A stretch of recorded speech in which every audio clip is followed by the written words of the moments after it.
네, 우리 다 함께 기도하심으로 하나님 앞에 수요예배를 올려드리겠습니다. 기도하시겠습니다. 사랑과 은혜가 충만하신 하나님 아버지, 참 감사합니다. 오늘 이렇게 비가 오는 중에도 하나님 앞에 나와 예배할 수 있도록 주여 인도해 주시니 감사합니다. 아버지, 시간 십자가에 보여 우리를 정결케 하시고 성령의 충만함을 내려주시며 우리가 신령과 진정으로 하나님을 예배할 수 있도록 이 시간 우리의 마음과 생각을 주장해 주시고 이 예배 공간 가운데 이 시간 예배를 드리는 모든 분들 가운데 방송으로 예배 드리는 분들까지 성령으로만 충만케 하여 주옵소서. 주님의 놀라운 빛을 비추어 주옵소서. 은혜의 빛을 비추어 주옵소서. 예수님 이름으로 기도드렸사옵나이다. 아멘. 네, 이 시간 우리 보혈을 지나 같이 찬양하겠습니다.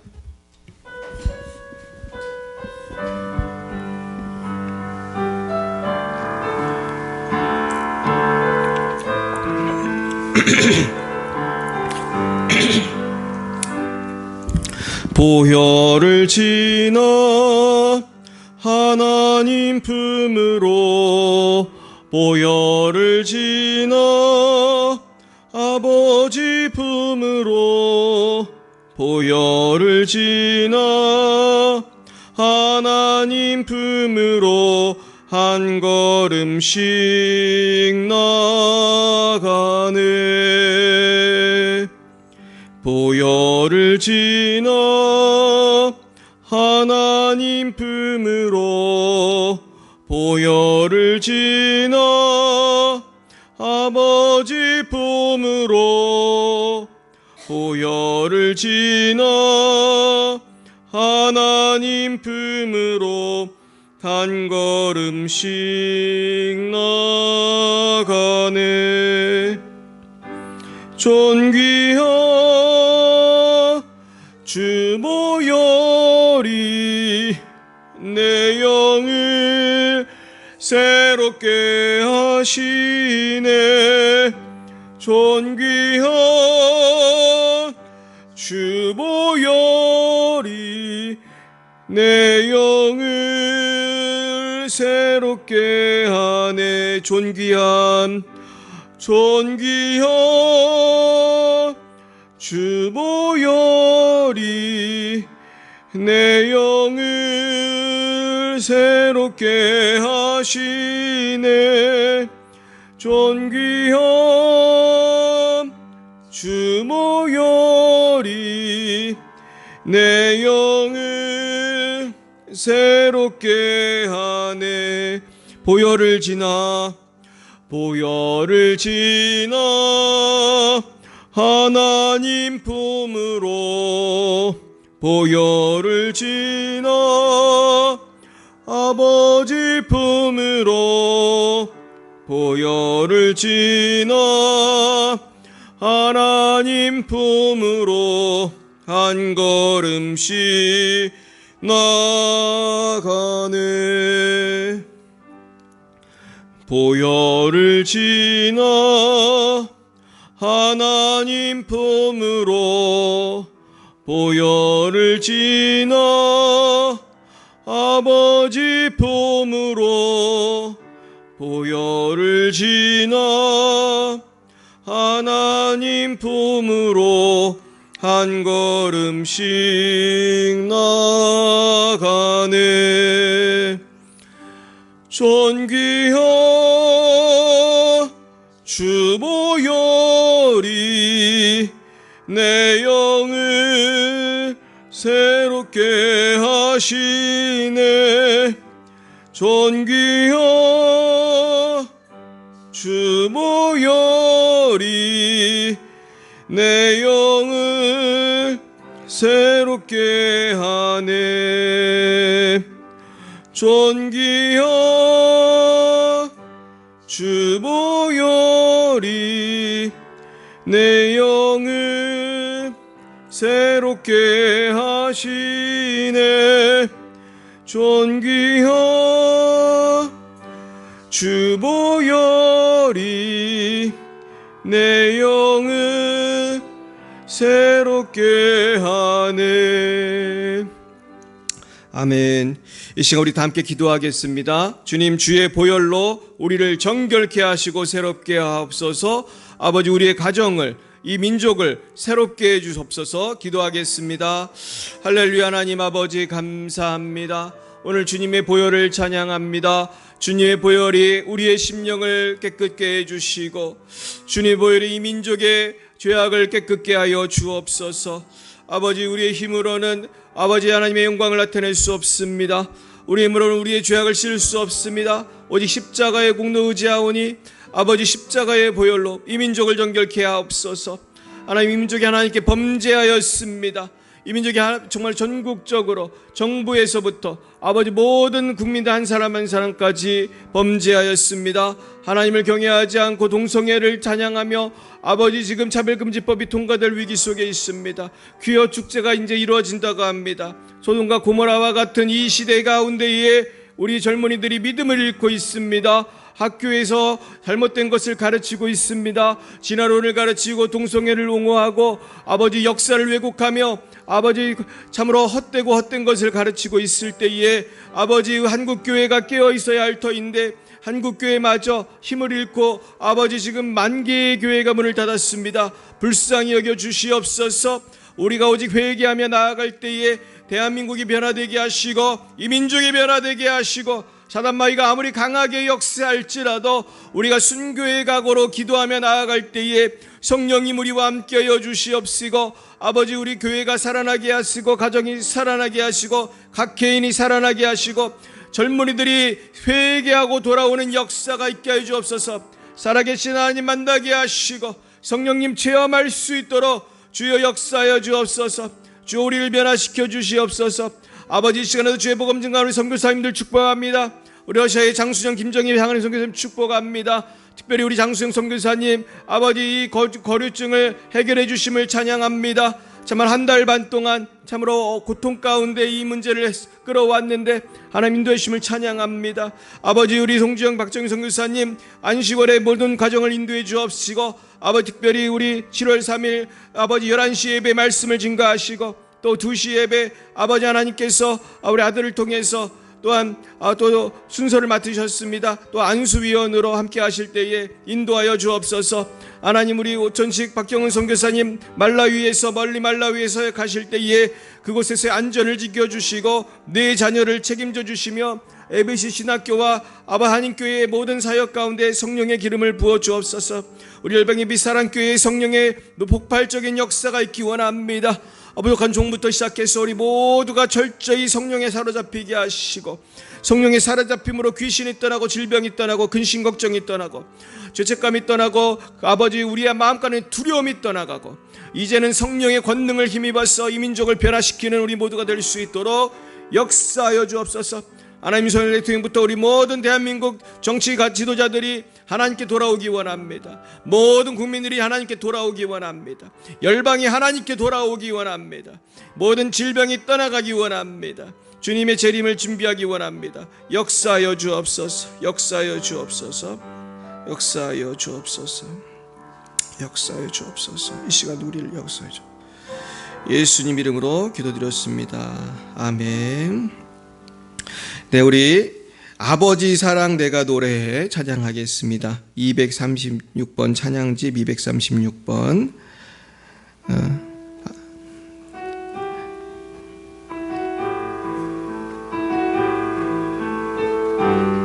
아버지 사랑 내가 노래해. 아버지 사랑 내가 노래해.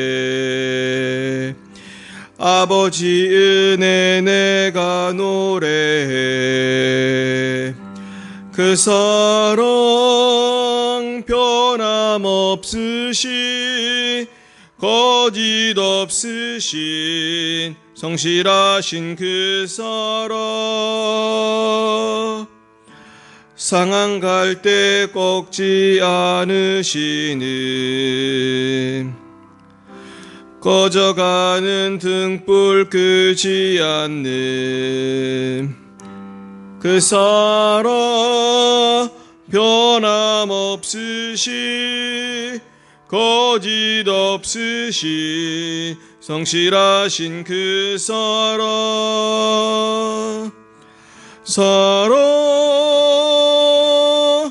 그 사랑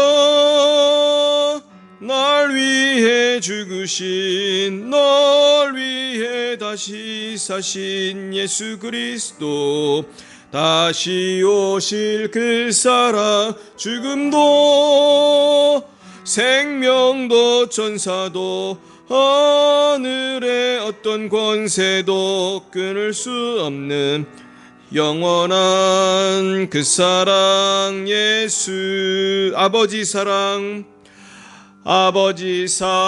내가 노래해 아버지 은혜 내가 노래해 그 사랑 변함없으신 거짓 없으신 형실하신 그 사랑 상한 갈 때 꺾지 않으시니 꺼져가는 등불 끄지 않는 그 사랑 변함없으신 거짓 없으신 성실하신 그 사랑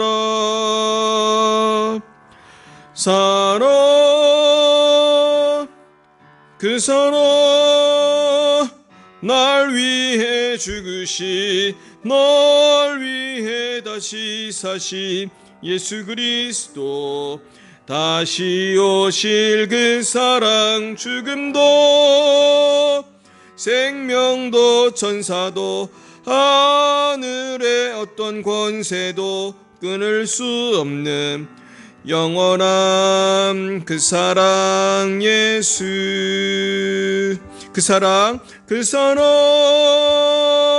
날 위해 죽으시 날 위해 다시 사신 예수 그리스도 다시 오실 그 사랑 죽음도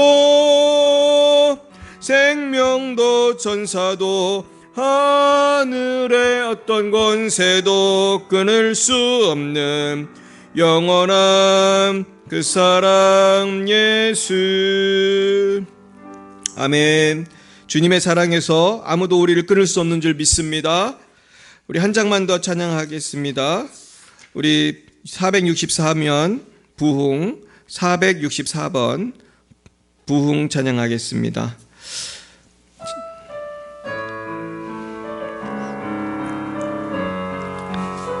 이 땅의 황무함을 보소서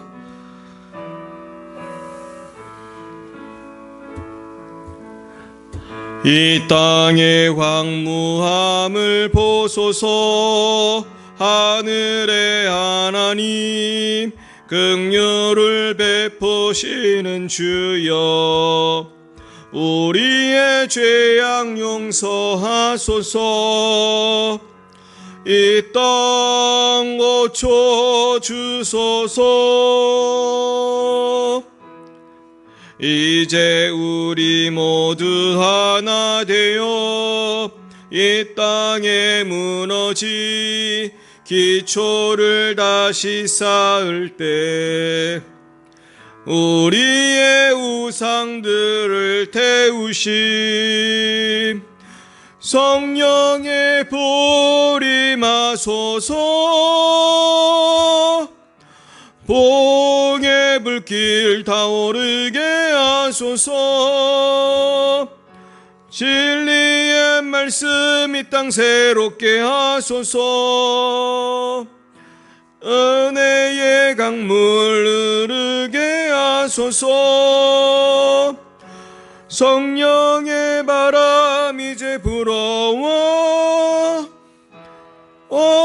주의 영광 가득한 새날 주소서 주님 나라 이 땅에 임하소서 하소서. 아멘. 정말 주님께서 우리 대한민국에 부흥을 주셨으면 좋겠습니다. 아멘이신가요? 예, 우리 교회에도 부흥을 주셨으면 좋겠습니다. 우리 열방의 빛 사랑교회 부흥의 빛길이 타올라서 정말로 우리 교회를 통해서 부천이 새로워지고 서울과 시흥과 인천이 새로워지는 그런 역사가 있었으면 좋겠고 한반도가 변화된 역사였으면 좋겠습니다. 우리 다시 한번 기도하는 마음으로 우리 부흥 한번 다시 찬양하겠습니다.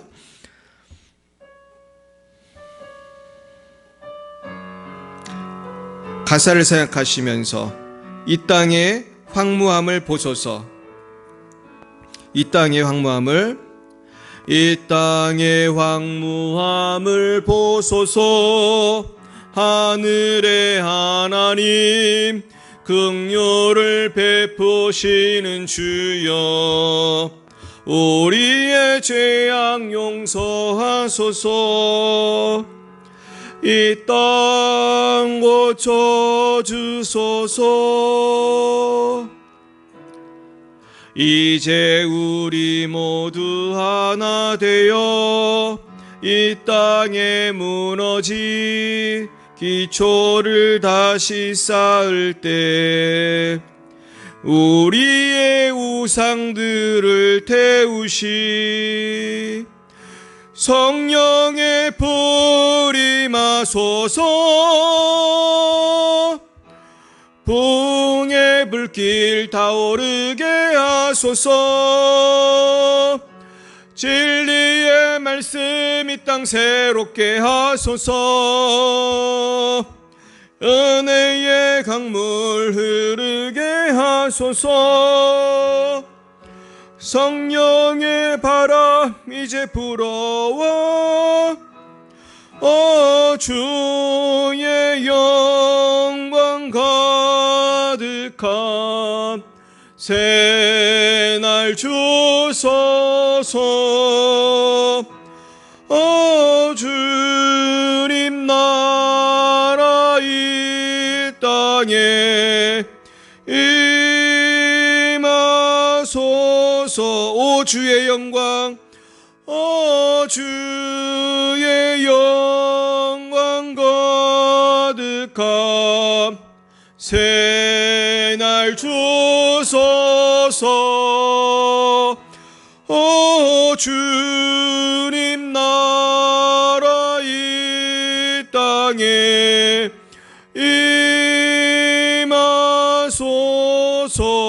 임하소서.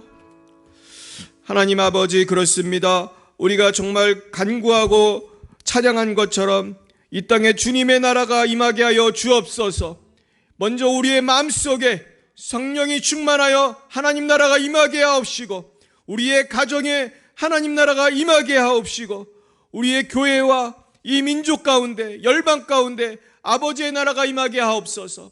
아버지, 먼저 우리의 우상을 아버지 회파해 주시고, 우리 가운데 있는 고집과 우리 가운데 있는 불순종과 이기심과 세상을 사랑하는 마음을 회개하게 하여 주시며, 아버지 이제 새로워져서 하나님의 성전으로 지어져 가고 하나님의 몸이 되고 그리스도의 몸이 되고 건강한 주님의 도구가 되어서 아버지 우리 주님의 나라의 군사가 되어서 열방을 변화시키는 우리 모두가 되게 하옵소서. 할렐루야. 오늘까지 함께 하신 주님 찬양합니다. 아버지, 특별히 우리 장성 선교사님 거류증이 나오게 하신 하나님을 찬양합니다. 하나님께서 열방을 통해서 지금도 역사하심을 믿습니다. 아버지, 오늘도 주의 말씀을 듣겠사오니 주여 역사하시고 하나님의 생명력 있는 말씀으로 먹여 주옵소서. 우리의 심령 골수를 쪼개 주옵소서. 예수님 이름으로 기도했습니다. 아멘. 오늘 하나님께서 우리에게 주신 말씀은 창세기 35장 1절로 22절 말씀입니다. 창세기 35장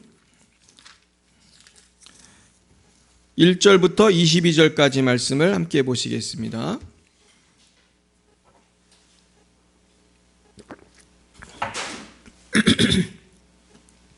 교독하시겠습니다. 53쪽 35장 1절부터 창세기 35장 1절부터 22절까지입니다. 하나님이 야곱에게 이르시되 일어나 베델로 올라가서 거기 거주하며 내가 내 형 에서의 낯을 피하여 도망하던 때에 내게 나타났던 하나님께 거기서 제단을 쌓아라 하신지라.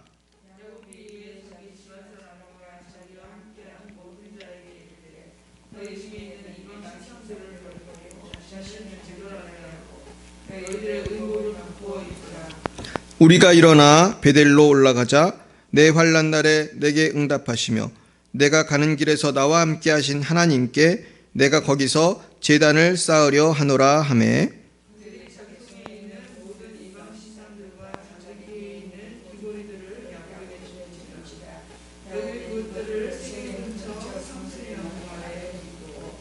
그들이 떠났으나 하나님이 그 사면 고을들로 크게 두려워하게 하셨으므로 야곱의 아들들을 추격하는 자가 없었더라.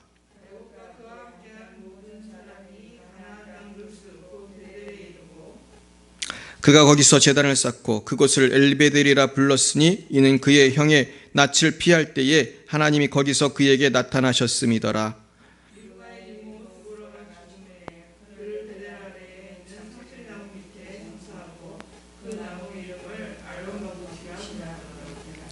야곱이 받던 아람에서 돌아오매 하나님이 다시 야곱에게 나타나사 그에게 복을 주시고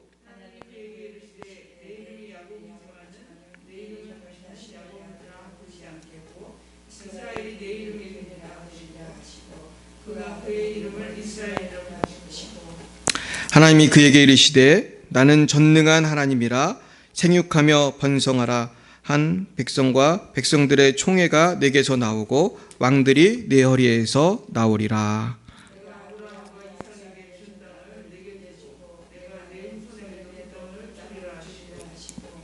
하나님이 그와 말씀하시던 곳에서 그를 떠나 올라가시는지라.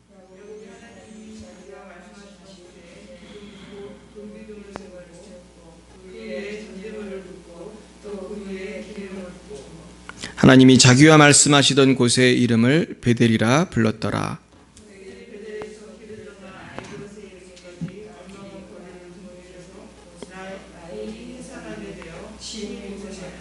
그가 난산할 즈음에 산파가 그에게 이르되 두려워하지 말라 지금 내가 또 등남하느니라 하매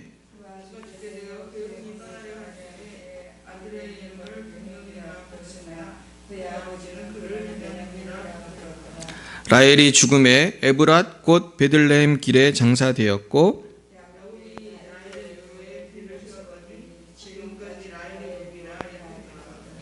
이스라엘이 다시 길을 떠나 에델 망대를 지나 장막을 쳤더라. 이스라엘이 그 땅에 거주할 때에 르우벤이 가서 그 아버지의 첩 비라와 동침하며 이스라엘이 이를 들었더라. 아멘. 네, 오늘은 부흥이라는 제목으로 하나님 말씀을 증거하겠습니다. 우리 따라 보겠습니다. 주여 부흥을 주옵소서. 부흥을 주옵소서. 부흥을 꼭 주옵소서. 아멘이십니까? 참 우리가 지금 어느 때보다도 부흥이 필요할 때입니다. 하나님께서 우리 열방의 빛 사랑교회를 사랑하셔서 우리에게 반드시 부흥을 주실 줄로 믿습니다.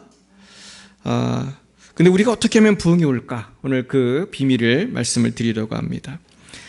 그러면서 오늘 우리는 하나님께서 야곱이라고 하는 사람을 통해서 어떠한 부흥의 역사를 일으키시는지 여기를 통해서 우리가 우리의 부흥도 주실 것을 바라봤으면 좋겠습니다. 사실 야곱은 우리가 잘 아는 바와 같이 기도의 사람이라기보다는 굉장히 약삭빠른 사람이고 어찌 보면 우리 같은 사람이 우리가 우리 자신을 보면 알지 않습니까? 우리가 야곱처럼 세상적인 머리를 쓰고 고민을 하고 걱정을 하고 두려워하고 야곱의 모습 보면 다 똑같아요. 우리랑 너무 똑같은 사람이에요. 너무 걱정이 돼가지고 잠을 못 자고 두려워하고 이 에서가 오면 어떻게 도망갈까 이 궁리를 하고 우리도 지금 코로나를 맞이해서 또 지금 국제적으로 막 유가가 올라가고 말이죠. 지금 막 인플레이션이 막 전 세계적으로 지금 막 주가도 왔다 갔다 하고 막 집값도 왔다 갔다 하고 다들 요즘에 뉴스를 보면 걱정들이 많은 것 같아요. 얼마나 걱정이 많은지 또 두려움도 너무나 많이 있어요. 결국 이 부흥이라는 것은 먼저는 내 심령에서 시작이 돼야 할 줄 믿습니다. 우리의 심령에서 변화가 일어나야 돼요. 이 걱정, 근심, 두려움이 사라지고 죄악이 사라지고 성령의 바람이 불어서 부흥은 나의 영혼에부터 시작해야 할 줄 믿습니다. 그런 역사가 여러분 모두에게 임하시길 축원합니다. 그래서 성령의 바람이 불어와. 우리 부른 찬양이 참 오늘 설교를 요약한 거예요. 성령의 바람 불어와.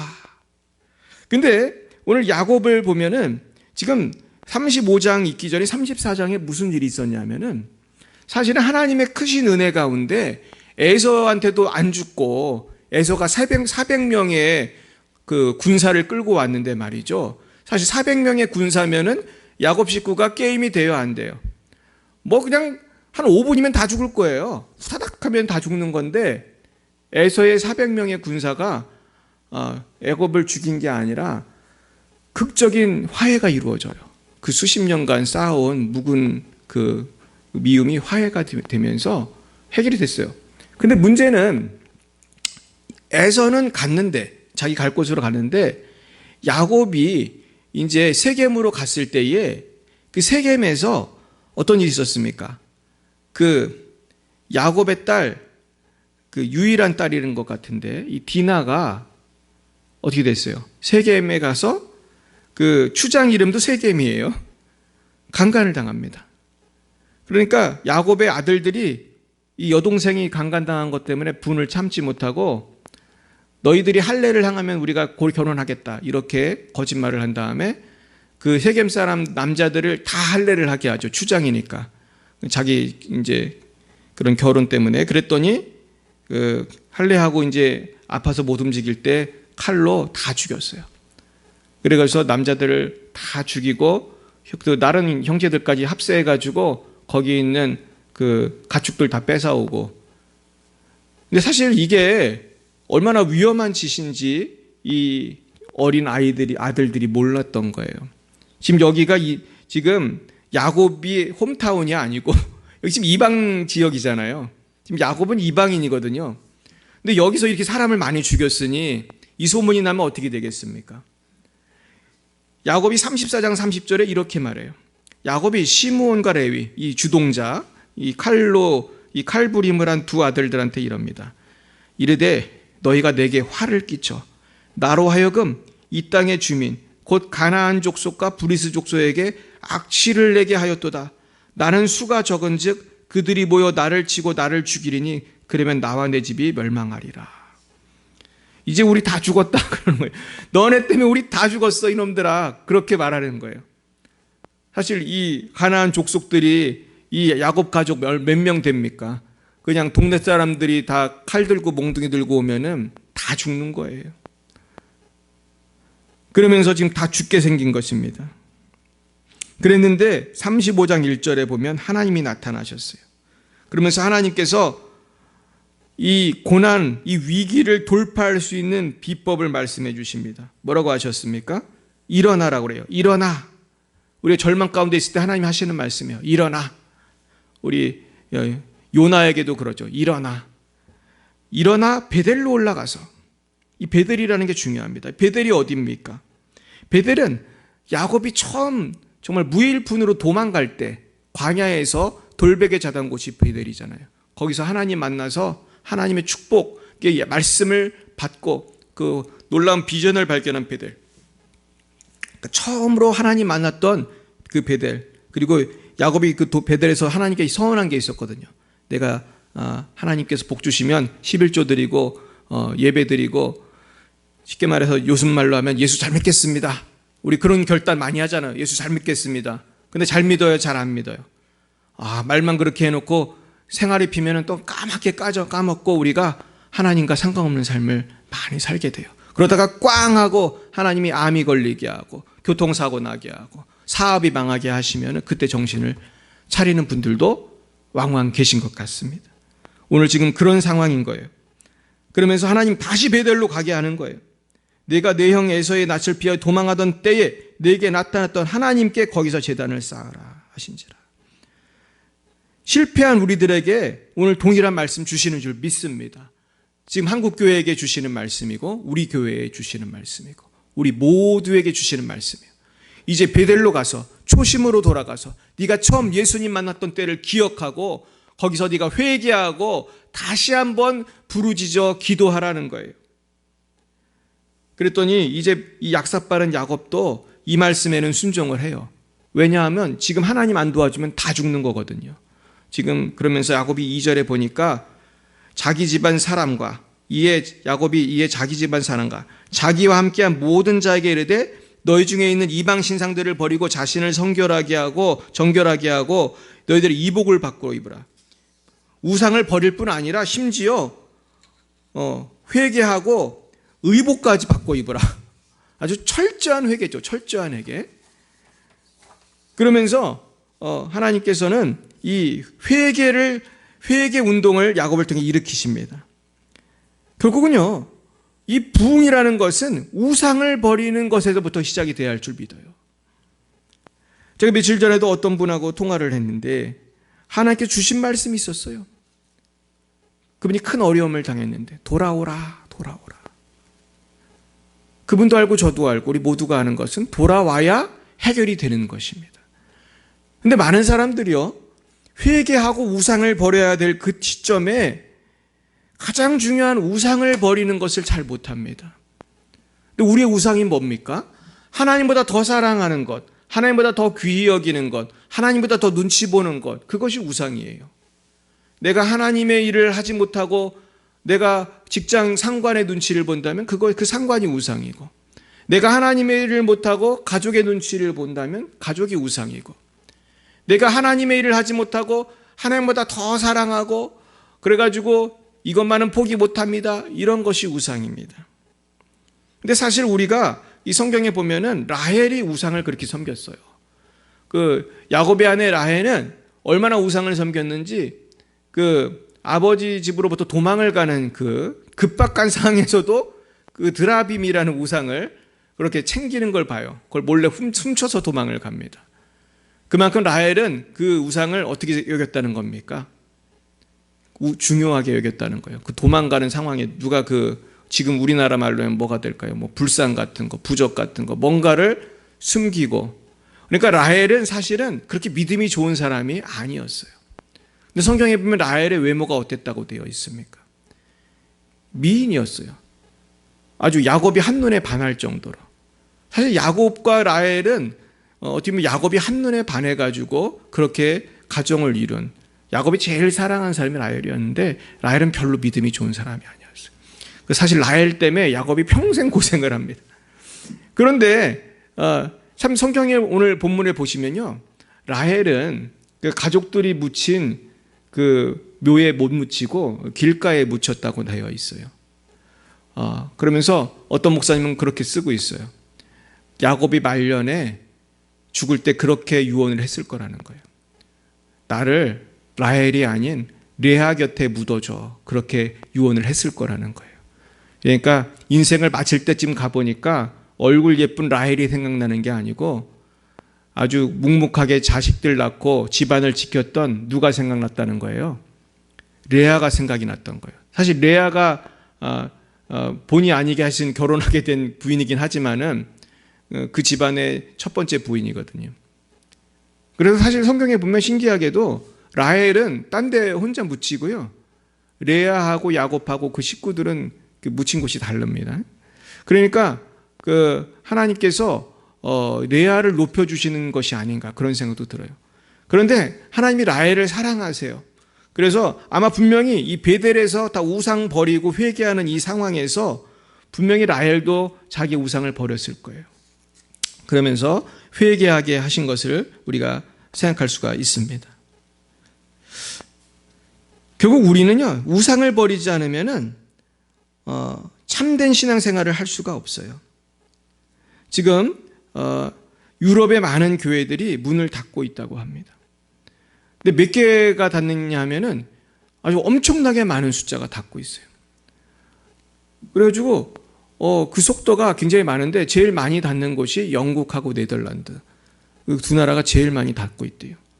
그래서 심지어 어떤 곳은 아주 유흥업소로 교회를 바꾸는, 얼마나 안타깝습니까? 그 스트릿거리 쇼를 하는 곳이 됐대, 예배당이. 그리고 막 그 서커스 훈련하는 곳, 예배당이 높으니까 거의 줄타기 하는 곳이 되고, 어떤 곳은 서점이 되고. 근데 저는 그 소식을 접하면서 어느 나라가 생각이 났을까요? 대한민국. 지금 대한민국도요, 교회당이 팔리고 있어요. 예배당이. 어디서 많이 사가는지 아세요? 신천지, 하나님의 교회, 이단들이 사고 있어요. 일부러 부동산에 가서 교회를 찍어서 산대요, 얘들이. 비싼 가격에. 그럼 또 팔린대요, 또 그게. 그걸 파는 교회는 또 뭐 하는 교회인지 모르겠어요. 신천지가 산다면 팔지를 말아야 되는데, 하나님의 교회가 산다면 팔지 말아야 되는데 또 팔아요. 그럼 하나님의 교회가 간판을 바꾸는 거예요. 무슨 장로교회, 감리교회를 하나님의 교회로 바꾸는 거예요. 지금 이런 일이 생기고 있습니다. 근데 왜 이런 일이 생길까 생각해 보면 사실은 근본은 한국 교회가 회개하지 않았기 때문이 아닌가. 우리 가운데 우상이 많이 있기 때문이 아닌가. 거짓된 것, 탐욕, 우리 가운데 잘못된 것들, 그것들이 우상이 있기 때문에 이렇게 어려움을 당하는 것이 아닌가 생각이 됩니다. 오늘 본문 3, 4, 5절 같이 읽어보겠습니다. 시작. 우리가 일어나 베델로 올라가자.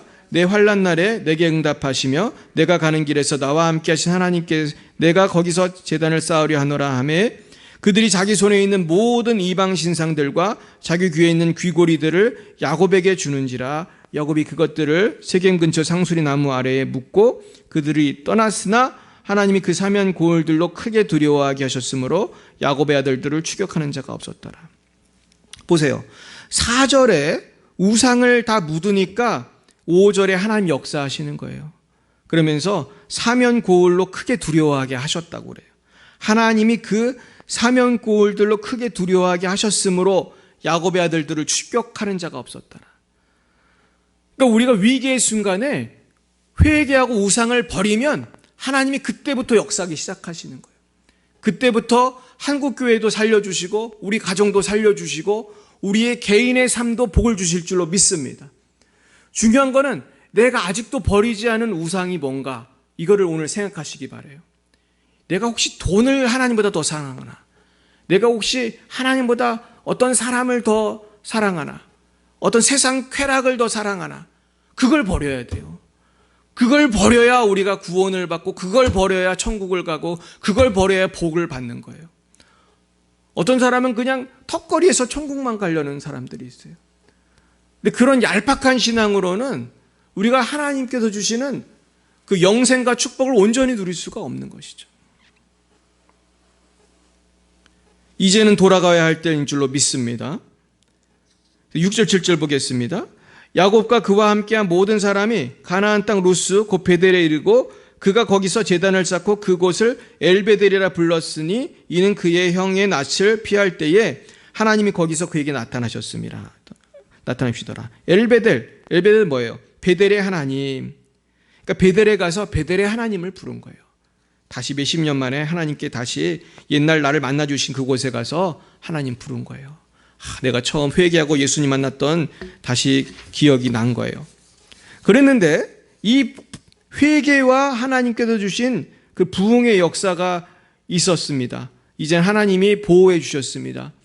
이제는 고난이 없을 것 같지만 오늘 본문에 보시면은 이제 어떤 일이 생깁니까? 자, 이렇게 좋은 일도 있었지만은 그 베델의 하나님 만난 다음에 16절 한번 보겠습니다. 16절부터 22절까지 한번 보겠습니다. 시작. 그들이 베델에서 길을 떠나 에브라트에 이르기까지 얼마간 거리를 둔 곳에서 라헬이 해산하게 되어 심히 고생하여 그가 난산할 즈음에 산파가 그에게 이르되 두려워하지 말라. 지금 내가 또 등남하느니라 하매 그가 죽게 되어 그의 혼이 떠나려 할 때에 아들의 이름을 베논이라 불렀으나 그의 아버지는 그를 베냐민이라 불렀더라. 라헬이 죽음에 에브랏 곧 베들레헴 길에 장사되었고 야곱이 라헬의 묘에 비를 세웠더니 지금까지 라헬의 묘비라 일컫더라.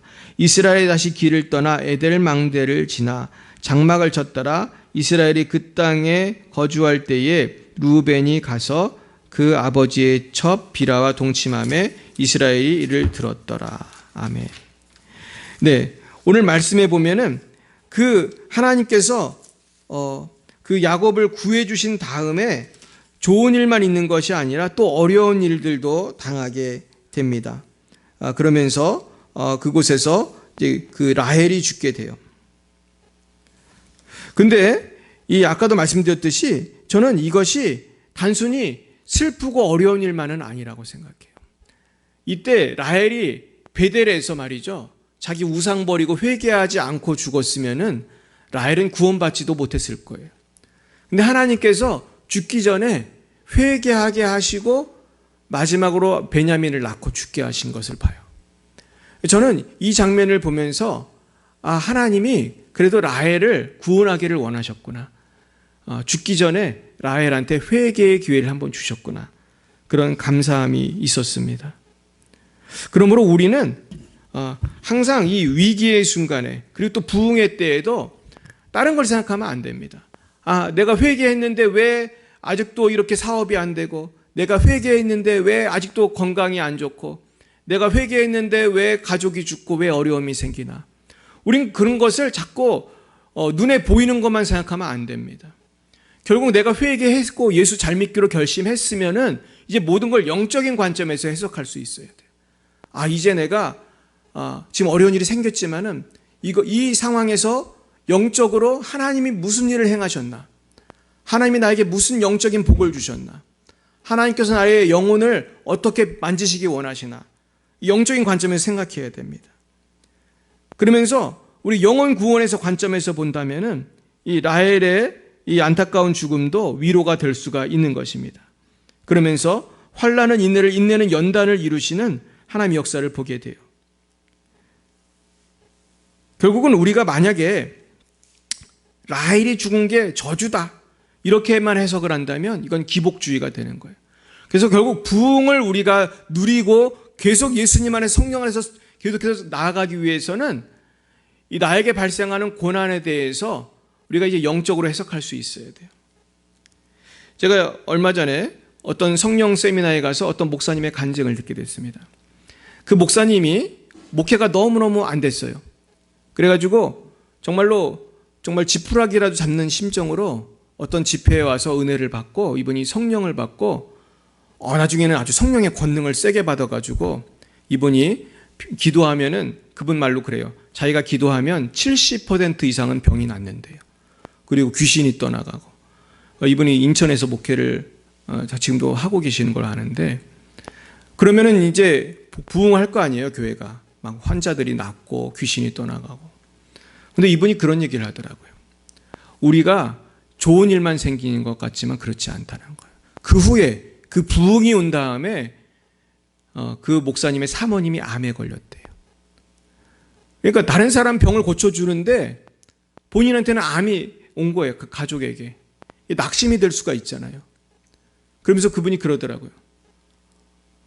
우리 하나님께서 이 은혜를 주실 때에, 이 하나님께서 성령의 역사를 주실 때에도 우리가 계속해서 보호 기도를 계속 해야 되고, 그리고 성령의 은혜를 받았다고 해서 고난이 이제 끝났다 이렇게 생각해서는 안 된다는 거예요. 계속 깨어서 어떻게 해야 된다는 거예요. 계속 기도해야 된다는 거예요. 하용준 목사님도 똑같은 얘기 하더라고요. 조용기 목사님도 똑같은 얘기예요. 무슨 얘기하냐면 이 목사님들이 성령의 충만함을 받아서 기도하면 환자가 낫는데요. 하용준 목사님도 성령의 역사가 많이 나타났어요. 근데 하용준 목사님이 암으로 돌아가셨거든요. 병을 달고 사셨거든요. 자기가 그게 이해가 안 가더라는 거예요. 하나님 앞에서. 왜 내가 기도하면 사람들이 병이 그렇게 많이 났는데 하나님 내 병을 안 고쳐주십니까? 근데 똑같은 고백이 누구에게도 있었냐면 조용기 목사님에게도 있었어요. 조용기 목사님이 평생 여러 가지 병이 있었거든요. 그 목사님 간증하신 거 보면 어떤 때는 설교단에 설 수도 없었대요. 너무 기운이 없어가지고 겨우 이게 붙들고 서가지고 아주 죽어가는 목소리로 이 설교를 하면은 이분이 그래요. 사람들이 더 은혜를 받는데요. 목소리가 신령하다고. 근데 자기는 죽어가는 목소리로 설교를 한 건데. 그리고 더 놀라운 거는 죽어가는 목소리로 설교를 하고 기도를 하면 수많은 사람이 병이 낫는다는 거예요. 그래가지고 이분이 막 인도 같은 데 가면은 막 몇십만 명, 막 100만 명씩 모이거든요. 그러면 수많은 사람들이 병이 낫는데요. 그러면서도 자기는 그런 어려움을 당했다는 거예요. 사랑하는 여러분, 우리가 이제는 부흥을 경험할 때에, 성령의 놀라운 축복을 누릴 때에 이제 기복주의를 벗어나야 돼요. 이제 성숙해야 돼요. 이제 예수님 잘 믿고 회개했으니 대박이 나겠지. 모든 일이 다 잘 되기만 하겠지. 돈은 잘 벌리고 병은 하나도 안 걸리고 자식은 다 좋은 대학 가고 좋은 데 취직하겠지. 그렇지 않다는 거예요. 이제는 더 성숙한 곳으로 가시길 축원합니다. 주님만 바라보시길 축원합니다. 결국 그렇게 주님만 바라보다가 우리는 하나님 나라에 가는 것입니다. 그리고 또 두 번째 더 큰 어려움이 생겼어요. 그건 뭡니까? 22절에 보면 이스라엘이 그 땅에 거주할 때, 이 이스라엘이라는 건 야곱을 말하는 거예요. 루벤이 가서 그 아버지의 첩 누구랑 빌하와 동침하여 이스라엘이 이를 들었다. 야곱이 들었다는 거예요. 야곱의 이름을 이스라엘로 바꿔주시잖아요. 그래서 이제 이스라엘이라고 이제 그럽니다. 이게 무슨 일이에요? 첫째 아들 루벤이 나이가 많은데요. 장가를 안 보냈어요. 야곱이 크게 잘못한 거예요. 어떤 목사님 그러더라고요. 야곱이 루벤을 너무 결혼을 안 시켰다는 거예요. 자식을 적정한 때 결혼을 시켜야 되는데 결혼을 안 시켰어요. 그랬더니 이렇게 음란한 일이 생긴 거예요. 전 이 말씀을 보면서도 부흥 이후에 왜 이런 일이 생겼나 생각을 해봤어요. 아, 이때 베델에 가서 막 회개하고 우상 버리고 다 그랬는데 왜 루벤은 이런 짓을 했을까? 왜 그랬을까요, 여러분? 우리가요, 민족적 회개, 교회의 회개, 이것은 개인의 회개가 아니면 안 이루어지면 아무런 의미가 없는 거예요. 결국은 온 교회가 회개해도 내가 회개 안 하면 의미가 없는 거예요. 그리고 그 회개 운동이 구체적인 나의 그 은밀한 곳까지 임해야 돼요. 성령의 역사가 은밀한 나의 사생활 속에 임해야 돼요. 할렐루야. 그래서 어떤 분은 그래요. 아무도 안 볼 때 내가 진실한 나라는 거예요. 그래서 남들 앞에서는 할렐루야, 부흥을 위해 기도합시다 아무리 얘기해도 하나님과 나만이 있을 때 은밀한 곳에서 정결한 삶을 살지 않으면 그 부흥은 의미가 없는 것입니다. 그리고 또 한 가지는 우리가 은혜 받았다고 해서 모든 것이 저절로 다 되는 게 아니에요. 개혁하고 고치고 싸매야 될 일들이 많이 있는 것입니다. 그리고 또 한 가지는 온전한 신앙교육을 야곱이 제대로 못했던 것 같아요. 그러니까 지금 거기에 대한 열매를 거두는 거예요.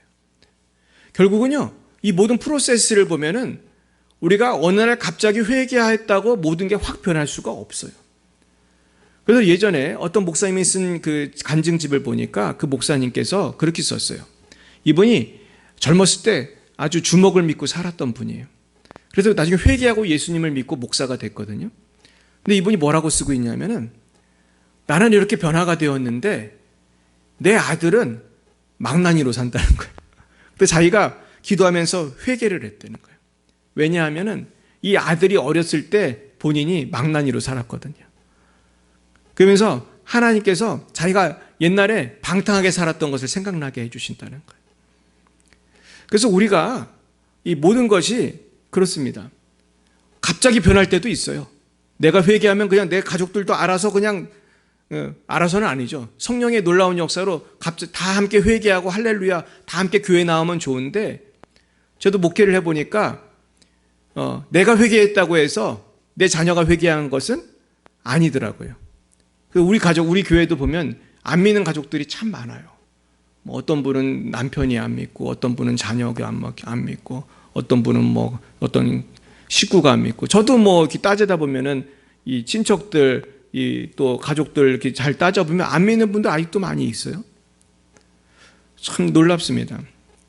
근데 어떤 분은 참 안타까운데 예수님을 잘 믿다가 교회를 끊고 시험 당해가지고 몇 년을 이렇게 예수 안 믿고 교회 안 다니다가 갑자기 돌아가시는 분도 있어요. 결국 무엇입니까? 오늘 중요한 것은 부흥이라는 것, 성령의 역사라는 것, 은혜라는 것은 처음에 은혜 받는 것도 중요하지만은 이것이 나에게서 그치는 것이 아니라 나의 자녀에게까지, 나의 배우자에게까지 이어져야 돼요. 할렐루야. 이게 안 이어지면은 나는 천국 갈지 모르지만은 내 자녀는 천국 가요, 못 가요? 못 가는 거예요. 나의 배우자는 천국 가요, 못 가요? 못 가는 거예요. 내가 권사가 되고 내가 장로가 되고 목사가 돼도 나의 배우자, 나의 자녀가 온전히 회개하지 않으면은 이 가정은 부흥이 온전히 오지 못하는 거예요. 저는 사실 지금 가장 기도하는 건 우리 성도님들의 가정복음화예요, 사실은. 그리고 이 미지근한 분들 성령으로 펄펄 끓었으면 좋겠어요. 이게 제일 중요한 거지. 숫자가 단순히 막 는다는 게 그게 중요한 게 아니거든요. 한국 교회가 지금 숫자가 없어가지고 이 모양이 아니거든요. 숫자가 많은데 사회의 영향력이 너무 적잖아요. 왜 그렇습니까? 겉으로는 그냥 막 부흥이 일어난 것 같고 막 교회가 성장하는 것 같고 지금 큰 교회들은 막 10,000명 넘는 교회 많잖아요. 그런데 그 속에 숨어있는 끝까지 딴 생각하는 교인들이 너무 많은 거예요, 지금. 이 르우벤 같이 뒤에서 간음하고 뒤에서 빼돌리고 사기치고 이러는 교인들이 너무나 많은 거예요. 결국 중요한 것은 외형적인 부흥이 아니다. 우리 교회도 부흥했으면 좋겠어요. 하지만은 교회가 100명, 200명, 1000명, 10,000명, 10만 명, 100만 명 이렇게 부흥하는 것도 중요하지만 나의 자녀가 예수 잘 믿고 나의 남편이 예수 잘 믿고 아주 한 사람 한 사람, 청년 한 사람, 어린이 한 명이 하나님을 정말로 만나고 말이죠. 예수님을 정말로 만나고 그리고 여기서 설교하는 이 목사가 정말로 매일 주님과 동행하는 것. 결국 우리 한 사람 한 사람이 언제까지요? 천국 가는 그날까지 정말 이 믿음 지키고 가는 것이 이게 진정한 부흥인 줄로 믿습니다. 제가 오늘 이 말씀을 준비하면서 평양 대부흥 운동에 대해서 다시 한번 자료를 찾아봤는데 제가 아주 눈에 들어온 분이 한 분 계셨어요. 근데 자료가 얼마나 많은지 제가 너무 많아가지고 근데 보다 보니까 핵심적인 인물이 누군지를 알았어요. 여러분 평양 대부흥 운동의 핵심은 뭐냐면요. 1907년에 평양 대부흥 운동이 일어났는데 그 이전에 사실은 원산에서 선교사들 사이에서 먼저 부흥이 있었어요. 그러니까 원산 대부흥이 원조예요. 평양 대부흥의 원조는. 뭐라고요? 원산 부흥이 원조입니다.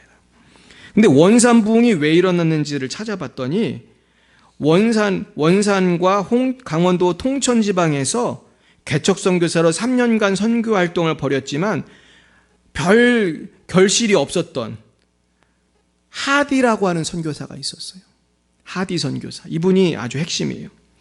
이분이 어떤 일이 있었냐면은 1903년 8월에 그 원인이 자신의 교만과 강팍함, 믿음에 부족한 연고라고 선교사들 앞에서 또 한국 우리 조선 사람들 앞에서 눈물로 참회하고 회개하는 일이 있었어요. 세 개를 회개했어요. 첫째는 교만, 나의 교만, 선교사가 교만했습니다. 그리고 나의 강팍함, 나의 고집이 있었습니다. 세 번째, 나의 믿음이 부족했습니다. 우리 한번 고백해 보겠습니다. 주님, 제가 교만했습니다. 주님, 제가 강팍했습니다. 주님, 제 믿음이 부족했습니다. 여러분, 눈물로 회개하시길 축원합니다. 그래야 우리 가정이 살고 우리 교회가 살아요. 나의 교만을 회개하고 나의 강팍함을 회개하고 나의 믿음이 부족한 걸 회개해야 돼요. 이 하디 선교사 한 사람이 이렇게 눈물로 회개했을 때요, 이것이 원산에서 부흥운동이 돼요.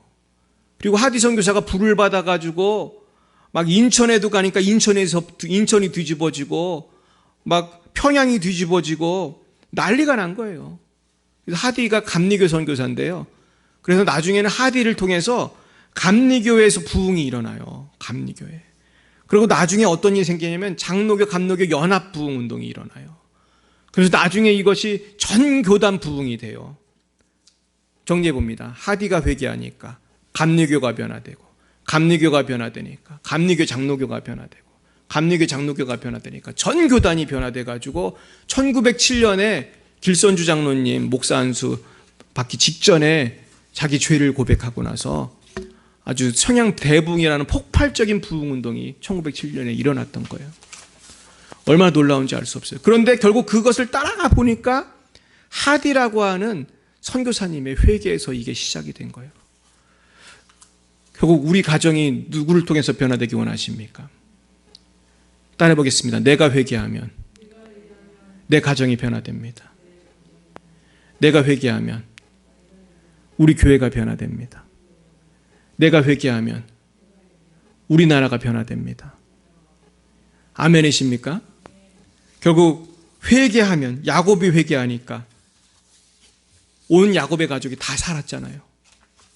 야곱이 회개하니까 온 가족이 다 살았던 것처럼 우리가 회개하면 내 가정이 살고 우리 교회가 부흥하고 우리 민족이 변화되고 열방이 변화될 줄로 믿습니다.